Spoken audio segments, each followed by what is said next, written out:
Por favor, agora eu gostaria de chamar Joaquim Alberto Jorge.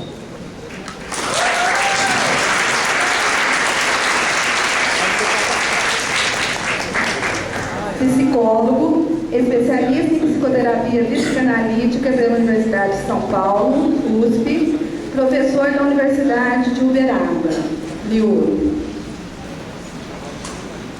E também em nome da professora Marta, que embora não esteja presente, pelo convite, para estar aqui hoje participando dessa mesa. Quero dizer também que, apesar de ter aceito o convite para estar aqui, eu não me considero um grande estudioso de Winnicott. Eu sou um grande admirador de suas ideias, e peço desculpas antecipadas caso eu não consiga atingir o objetivo e as suas expectativas, e peço desculpas principalmente para quem não assistiu o filme, do qual eu vou me referir. Ao receber o convite em fevereiro deste ano, não tinha a menor ideia sobre qual o enfoque que eu daria sobre a essa conversa. Apenas sabia que o tema do colóquio seria sobre a teoria psicossomática de Winnicott. Coincidentemente, assisti Cisne Negro e, durante o filme, atento às coceiras nas costas de Nina Sayers, lembrei-me de uma citação de Winnicott em que ele diz: uma irritação insignificante na pele pode esconder uma despersonalização. Saí do cinema bastante impactado com o desfecho do filme, mas pensando na possibilidade de utilizá-lo na tentativa de compreender e explicar, assim, o que para esse autor representa a enfermidade psicossomática, a enfermidade no transtorno psicossomático, pois para ele a enfermidade não é o quadro clínico apresentado como resultado de uma patologia somática ou disfuncional, comumente considerada e tratada pela medicina tradicional. O Winnicott considera que a verdadeira enfermidade psicossomática consiste na persistência de uma cisão ou de dissociações múltiplas na organização do ego do paciente. Diante de tal conceituação, pensei na cisão sugerida no filme O Cisne Branco e O Cisne Negro, dançados pela mesma bailarina. Vale ressaltar que um antigo conto de fadas alemão serviu de inspiração a Tchaikovsky em 1876 para compor, encomendado pelo Teatro Bolshoi de Moscou, a peça em 3 atos, O Lago dos Cisnes, em que Odete, uma garota virgem, pura e doce, está presa no corpo de um cisne, o cisne branco.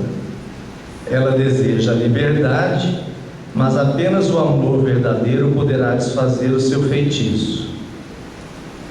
Seu desejo é quase concedido na forma de um príncipe, mas antes que eles possam consumar o amor, a luxuriosa irmã gêmea Odile, o cisne negro, o envolve e o seduz. Devastado, o cisne branco se joga de um penhasco e morre, e na morte encontra a liberdade. Odile não teve a forma de um cisne negro na concepção original do compositor, e veio somente surgir nas apresentações do Lago dos Cisnes na década de 40. Foi essa peça de Tchaikovsky que inspirou Aronofsky a produzir Black Swan, fielmente traduzido para o português como Cisne Negro. O filme é ambientado nos bastidores do New York City Ballet e gira em torno de uma bailarina que se vê diante da chance de interpretar o papel principal, a Rainha Cisne, em uma nova versão de O Lago dos Cisnes. Embora utilize alguns elementos do filme no desenvolvimento dessa explanação, meu principal objetivo visa a teoria psicossomática pois sei que ao discorrer sobre um filme ou uma personagem, estarei a falar de hipóteses, embora saiba que pode haver outras releituras a respeito da mesma obra. O filme me pareceu avassalador e angustiante, porque ao mesmo tempo em que seduz, ele também perturba quem assiste, porque mostra no desenrolar da trama a fragilidade da mente humana e o processo de desintegração da personagem. Ao acompanhar a desintegração de Nina, pensei no conceito de despersonalização, apoiado em Winnicott, para quem personalização significa integração psicossomática, ou seja, quando a psique adquire a capacidade de habitar o soma. Tal integração começa imediatamente após o início da vida, pois todo bebê ao nascer traz consigo uma tendência à integração, uma tendência para construir o que o autor chama de unidade psicossomática ou personalização. Isto é, quando o indivíduo, na relação com a mãe, constrói uma identidade que tem um corpo que funciona, do qual e a partir do qual desenvolve uma personalidade que também funciona. De acordo com Winnicott, duas condições são necessárias no auxílio dessa integração. A primeira refere-se aos fatores internos e às experiências instintivas que colaboram nessa tarefa de auto-integrar-se. E a segunda tem a ver com que esse bebê necessita de uma mãe, que ela exerça a preocupação materna primária, ou em outras palavras, uma mãe que esteja disponível para as demandas do seu bebê na hora e forma que precisar. Uma mãe capaz de se envolver emocionalmente com ele e que, por meios dos cuidados com seu corpo e suas necessidades, ofereça-lhe experiências sensoriais e afetivas traduzidas em confiança e amor. Winnicott diz: é a experiência instintiva e a repetida e silenciosa experiência de estar sendo cuidado fisicamente que constroem gradualmente o que poderíamos chamar de personalização satisfatória. Caso isso ocorra, a psique e o soma encontram-se progressivamente envolvidos em um processo de mútuo interrelacionamento que auxilia a continuidade do desenvolvimento e assim o indivíduo tornar-se-á independente e capaz de cuidar de si mesmo. Porém, como diz o Winnicott, esta condição pertence a estágios posteriores do desenvolvimento emocional, estágios que deverão ser atingidos no devido tempo, no ritmo ditado pelas forças naturais que regem o desenvolvimento. Bom, o filme não mostra como foi o início da vida de Nina, mas me fez supor, e eu quero dizer, gente, que a partir de agora eu vou estar falando de suposições, né? O filme me fez supor que a Nina experimentou o processo inverso do que o Winnicott chama de integração. Sobre sua história, o que se tem é um diálogo entre ela e sua mãe, em que esta curiosa a respeito de Nina ter um caso com o diretor do balé lhe diz: não cometa o mesmo erro que eu. Nina entende como se sua mãe tivesse dito que a gravidez foi um erro e, aborrecida, lhe agradece. A mãe tenta corrigir o que falou e continua: não nesse sentido, meu doce. Eu me referi à carreira que abandonei para ter você. Penso que esta mãe poderia ter optado pelo aborto e que abandonar a carreira pela gravidez poderia ter sido um ato de amor, mas acredito que não foi. Tudo leva a crer que ela não amou o seu bebê por ele ter vindo em uma hora indevida e que interrompeu sua carreira, Mas também suponho que este bebê pode ter sido responsabilizado por outras perdas na vida desta mulher, haja vista que em nenhum momento o filme faz referências ao pai desta criança. A maneira como ela se dirige à filha, chamando-a de meu bebê, meu doce, minha garota meiga, é para mim, ao mesmo tempo, a negação e a expressão do seu ódio, além da tentativa de se convencer racionalmente do seu amor maternal.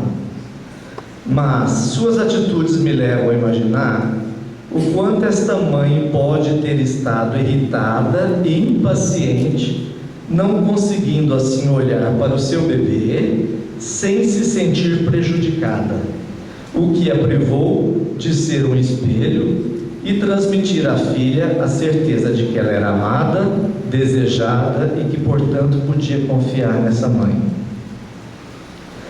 A irritação e a impaciência podem ter colaborado para o rompimento da ilusão de unidade entre a psique e o soma que vinha se constituindo.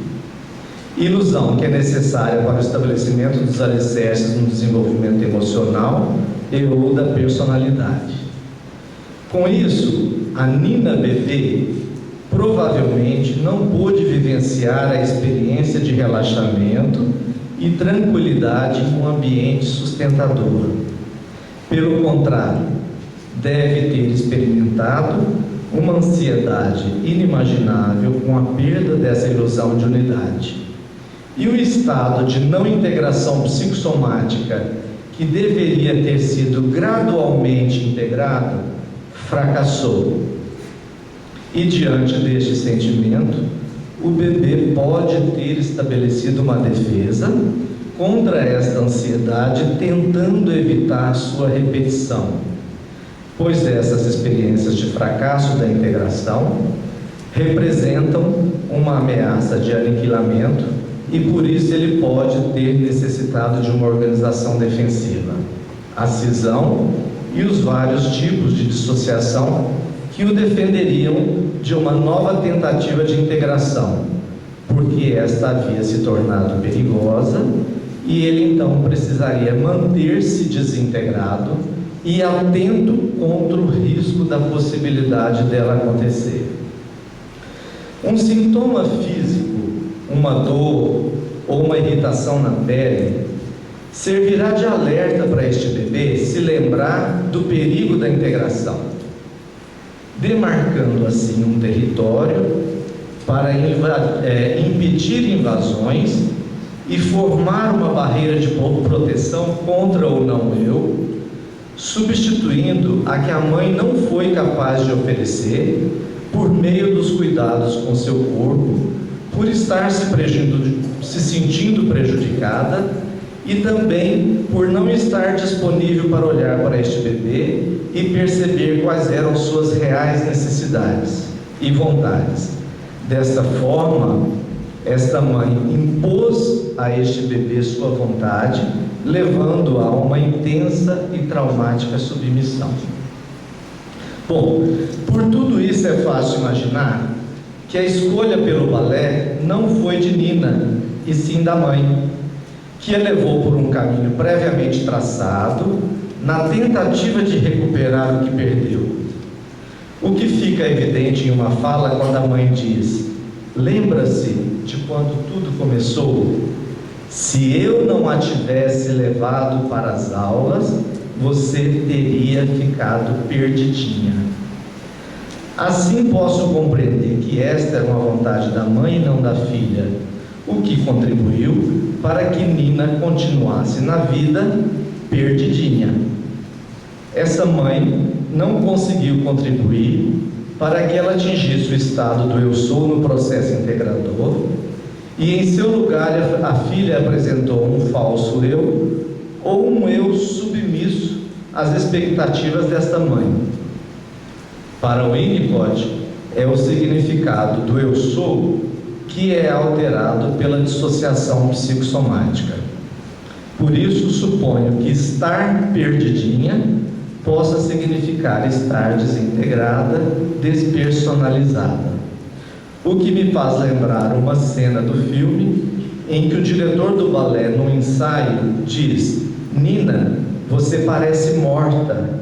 Sua movimentação está frígida.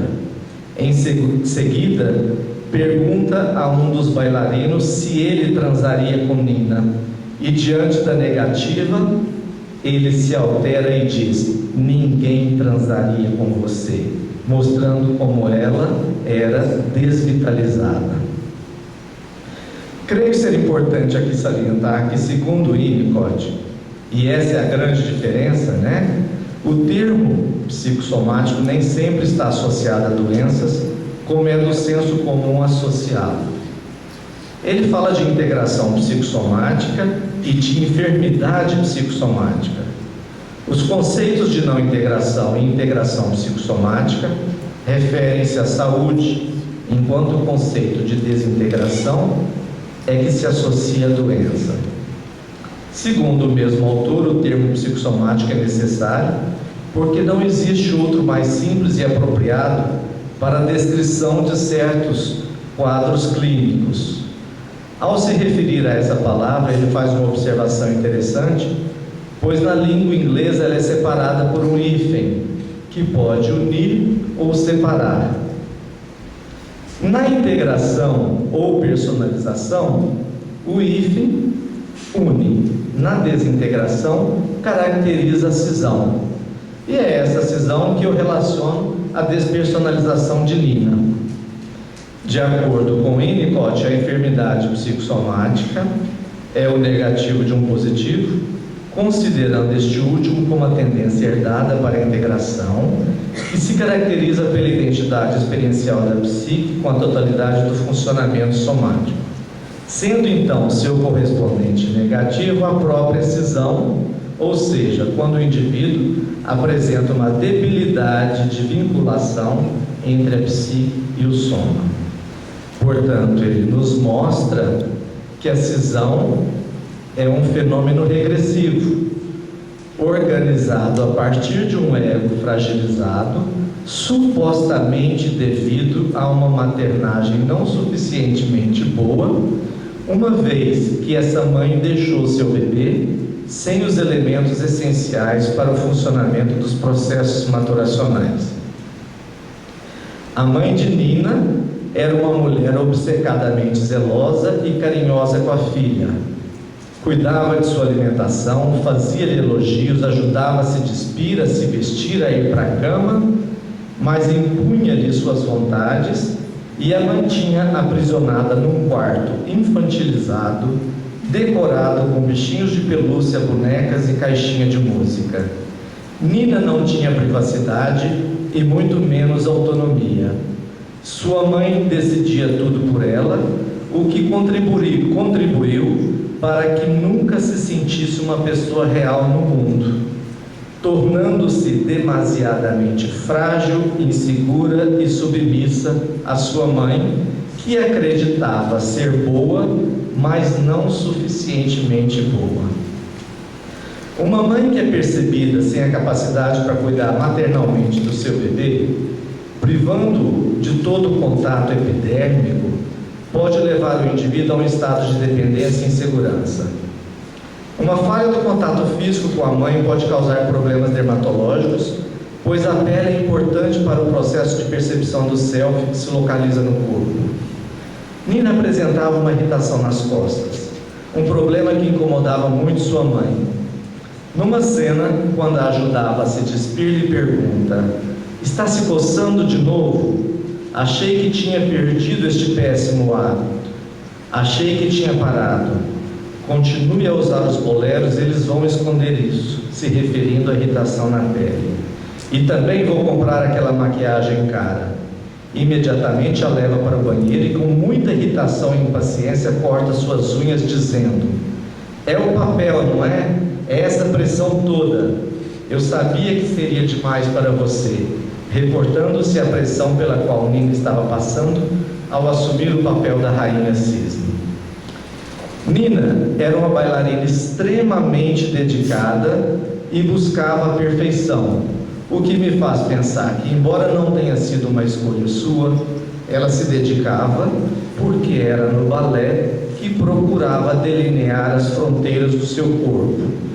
Mas devido à despersonalização e, portanto, à fragilidade do seu ego, angustiava-se com facilidade frente às exigências do diretor. Winnicott fala que um funcionamento mental organizado defensivamente, quando não há integração psicossomática, as tensões podem levar a um estado confusional. Conforme os ensaios do balé foram evoluindo, a pressão psicológica cresceu e Nina ficou cada vez mais tensa, e quanto mais tensa ficava, mais o ímpeto por se coçar aumentava, e quanto mais se coçava, mais sentimentos de realidade afloravam. Na medida em que o filme progride, Nina parece conseguir incorporar o cisne negro, pode-se inadvertidamente ter a impressão de que ela vai conseguir um processo perfeito de integração entre as polaridades. Mas, na verdade, o que ocorre é o processo inverso, é a despersonalização, é a desintegração da sua personalidade. Nina dança brilhantemente o cisne negro, vai para o camarim, se transformar no cisne branco e se dá conta de que tem um pedaço de espelho enfiado em seu abdômen. Volta para o palco, dança o cisne branco, se atira do penhasco e morre. A ameaça de integração levou Nina à morte. Se automutilou com um pedaço de espelho para sentir uma dor no corpo como alerta contra o perigo da integração. Como descrito anteriormente, a desintegração está relacionada ao retardamento da personalização no início da vida, então o fenômeno psicótico da despersonalização também está relacionado ao fracasso no processo de personalização. Dessa forma, entendo que para o Winnicott, o fenômeno psicótico está etiologicamente ligado a uma falha ambiental. Se o ambiente é suficientemente bom, ele promove a continuidade da existência e a conquista do continuar a ser. Mas uma falha ambiental pode vir a interromper o sentimento de continuidade da existência e levar o bebê a uma perda de contato com a realidade. Finalizo minha fala expressando minha grande admiração ao Winnicott por sua atitude esperançosa, sua fé na natureza humana e sua convicção na possibilidade de uma nova provisão ambiental. Para ele, os distúrbios mais insanos ou psicóticos se formam na base de falhas ambientais. Contudo, ele acredita que tais processos podem ser tratados lentamente, digo eu, mas com sucesso, por alguém que consiga oferecer essa nova provisão ambiental. Infelizmente, como muitos outros, Nina não teve essa oportunidade. Obrigado.